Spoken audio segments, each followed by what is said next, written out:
Those of the left often act as if human beings are just like inert blocks of wood, or like chess pieces that you can move around on the chessboard to put wherever you want to carry out some grand design. But of course, people react to these things. In the early 20s, the tax rate on the top income was 73%.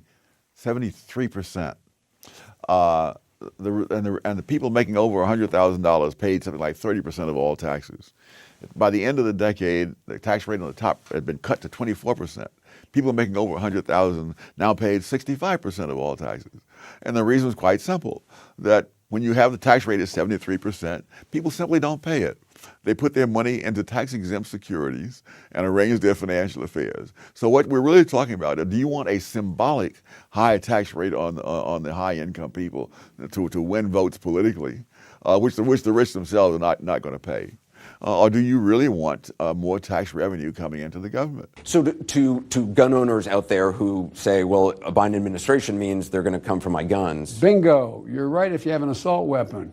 The fact of the matter is they should be illegal, period. 150 million people have been killed since 2007 when Bernie voted to exempt the gun manufacturers from liability.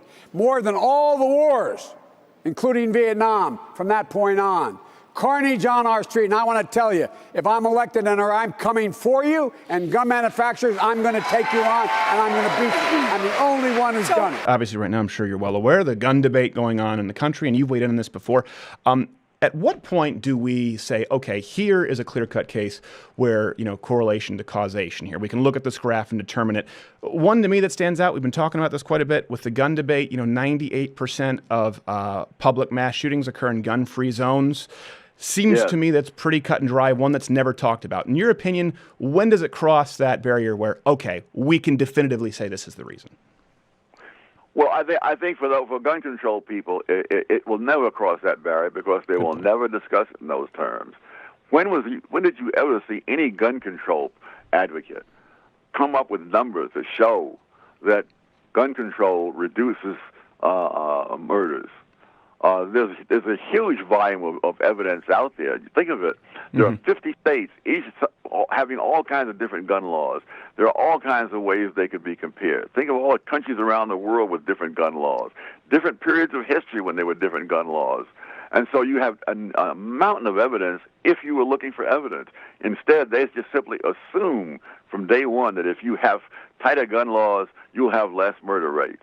And there's tons of empirical evidence pointing just in the opposite direction. I almost single-handedly made sure that Robert Bork did not get on the court because he did not think there should be enumerated rights. This may be the most important Supreme Court nomination of our time, not simply because Judge Bork is the most highly qualified nominee of this generation, but because this is an historic crossroads as regards the expanding power of judges, which is to say, the erosion of people's rights to govern themselves democratically. Why did you testify there, and what impact did the rejection of Robert Bork have on the rest of the judiciary over the years? I testified because of the gross distortions that were coming out. I was listening to the congressional hearings during the day, and I'd hear how Bork was, at the very least, racially insensitive, or actually opposed to civil rights and so forth. And then I would go over to the Stanford Law Library and check out Judge Bork's record and his record before he became a judge. And I discovered in those files amicus curiae papers filed by Judge Bork repeatedly on the side of black civil rights organization. I learned that no civil rights advocate had ever lost a case in Judge Bork's court. And I was already familiar with Bork's record before I even looked into the law, because I was teaching economics, and I often read things that he wrote about antitrust law, which were brilliant things. And so an enormously intelligent man, an enormously decent man, and all sorts of utter filth was brought up. One being, for example, that he worked for big corporations, you see, because money was more important to him. And Bork was an academic, which is not a big bucks enterprise to get rich quick, and a government official, of which the same could be said. And at the particular time he went to work at a high salary in business, his wife was dying of cancer, and he wanted to have the money to make her last days as comfortable as he possibly could. And for that to be turned into some kind of cheap political charge was just truly despicable. More than that, the difference of one man on a Supreme Court that's divided is enormous. And every time I read an opinion by Justice Anthony Kennedy that is wishy-washy and incoherent in some cases, I think that's the price of defeating Judge Bork. If you have a problem figuring out whether you're for me or Trump, and you ain't black. It don't have nothing to do with Trump. It has to do with the fact I want something for my community. I would love to see. Take a look at my record, man. I extended the voting rights 25 years. I have a record that is second to none. The NAACP has endorsed me every time I've run. Come on. Take a look at the record. If I'm president, Betsy DeVos's whole notion from charter schools to this are gone. No privately funded charter school would receive, or private charter school receive, a penny of federal money. None. One of the classic examples to me of few things that are going very well in the ghettos across the country, and that's some of the charter schools that have come in, where the public schools, the kids are just wiped out. I mean, the kids in those ghetto schools often are 2 or 3 years behind the national norms and all kinds of stuff.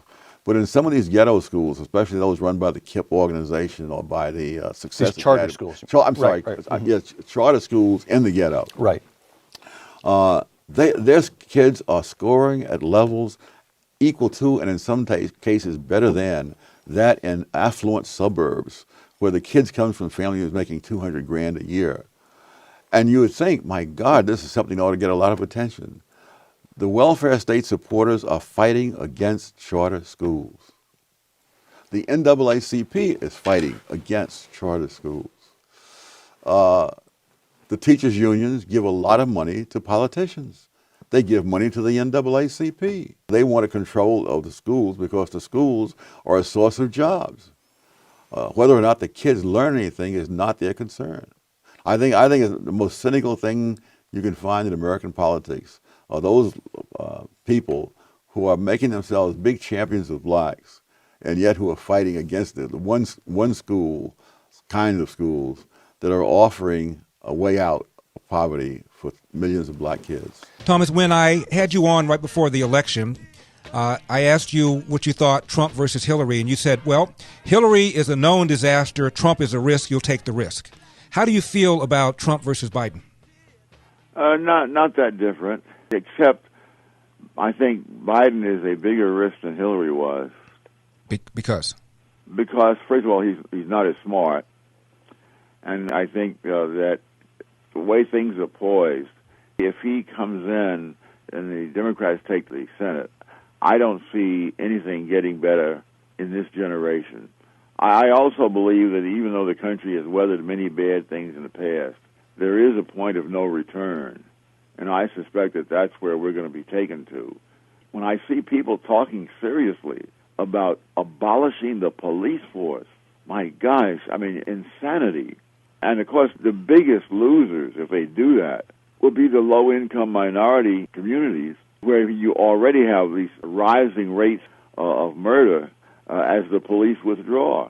And the police themselves, when they realize that there are politicians who will throw them to the wolves rather than confront loudmouths, they pull back. Mm-hmm. They're not going to go out there and risk their lives needlessly, knowing that the politicians will turn against them if there's any problem. What do you think will happen in November?